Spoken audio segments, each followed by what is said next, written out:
Hello friends, তোমরা সবাই কেমন আছো? আশা করি তোমরা ভালো আছো। রিয়া ব্লগস চ্যানেলে তোমাদেরকে অনেকটা ওয়েলকাম জানিয়ে আজকে ভিডিওটা আমি শুরু করছি। তোমরা ভিডিওটা দেখো, আশা করি তোমাদের ভালো লাগবে। জানো তো, ভিডিওটা সকাল থেকে শুরু করেছিলাম, এমনিতে মনটা ভালো ছিল না, কারণ তার উপর থেকে সারাদিনটা যে আমার এত বাজে যাবে আমি সেটা বুঝতে পারিনি। কারণটা তোমাদেরকে আমি বলছি। কালকে রাত্রে সারা রাত কারেন্ট ছিল না, 2:30টার সময় কারেন্ট এসছে। তো আমার বরের না রাতের থেকেই শরীরটা ওর খুবই খারাপ ছিল, মানে ওর লুজ মোশন চালু হয়ে গিয়েছিলো। তো আমি এতটা সিরিয়াসলি নিইনি, আর ও বুঝতে পারিনি যে এতটা ব্যাপারটা খারাপ হয়ে যাবে। তারপরে সকালবেলায় 2:30টার সময় যেহেতু কারেন্ট এসছে, ঘুমোতে ঘুমোতে প্রায় 4টে মতন বেজে গেছিলো, কারণ লাডো খুবই জ্বালাচ্ছিল। তারপরে সকালে উঠতে আমার অনেকটাই দেরি হয়ে গেছিলো, 7:30টার মতন বেজে গেছিলো। তারপরে সকালে উঠেই আমি আগে কাপড়টা ছেড়ে মুখে হাতে জল নিয়ে আমি রান্নাটা চাপিয়ে দিই। তো আমার বর বলল ও নাকি খাবার নিয়ে যাবে না। তো আমি বললাম যে কেন? তো বলছে যে না, আমার ভালো লাগছে না শরীর, আমি কোনো রকমের ডিউটি যাই, তাড়াতাড়ি চলে আসবো। তো তারপরে আমি ওকে ভাতটা শুধু করে দিয়েছিলাম। তো ওষুধ নিয়ে এলো, ওষুধ খেয়ে গেল ডিউটি। তারপর আমি এখানে ব্রাশ করে নিচ্ছিলাম, কারণ আমি না প্রতিদিন সকালেই ব্রাশ করি, তো আজকে দেরি হয়ে গিয়েছিলো, তো সেই জন্য জাস্ট কাপড়টা চেঞ্জ করেই আমি ওকে রান্নাটা করে দিলাম।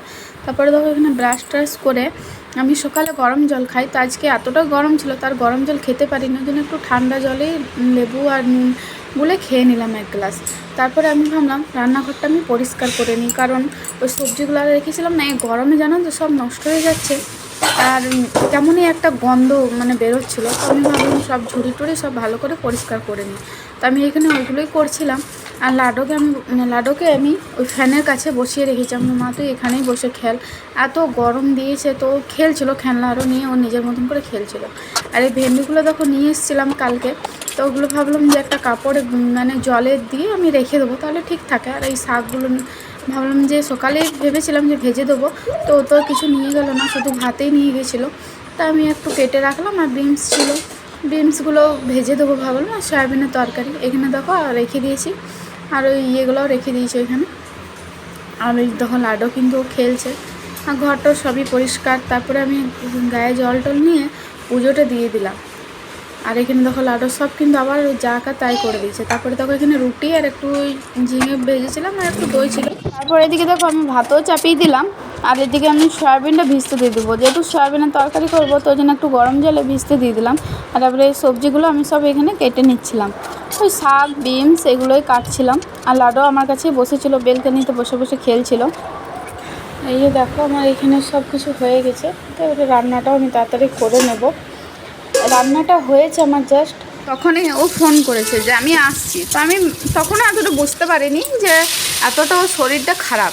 তো আমি এদিকে দেখো রান্নাটাও করে নিচ্ছিলাম। তো এই যে দেখো আমার শাক ভাজা বিনস আরও সব হয়ে গেছে। তো সয়াবিনটা এই যে করে নিলাম, একটু ভালো করে ভেজে জল দিয়ে দেবো।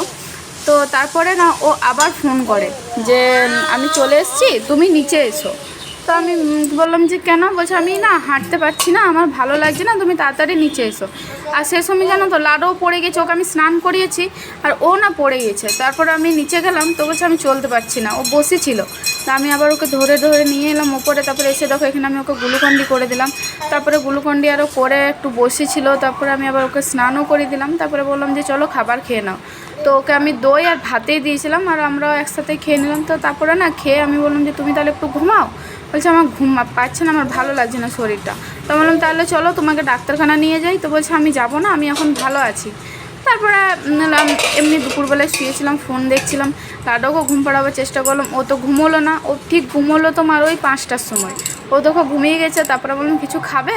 তো বলছে যে একটু চিড়ে দাও। তো ওকে আমি চিনি আর চিড়ে ওই মাখিয়ে পরে দিচ্ছিলাম, আর আমি একটু মুড়ি খেলাম। তারপরে ও চা আরও খাওয়ার পরে বলছে আমার শরীরটা ভালো লাগছে না। তখন চলো তাহলে তোমাকে ডাক্তারখানা নিয়ে যেত। তাড়াতাড়ি আমি সামনে একটা বাঙালি ডাক্তার আছে, ওনার কাছে নিয়ে আসে। তো উনি বললেন তো শরীরে তো জল নেই, তো স্যালাইন চাপাতে হবে। তো ওনার জানো আমার বরের 3 বোতল স্যালাইন চলেছে, প্রায় ওই 10:30 11টা পর্যন্ত ওইখানেই ছিলাম।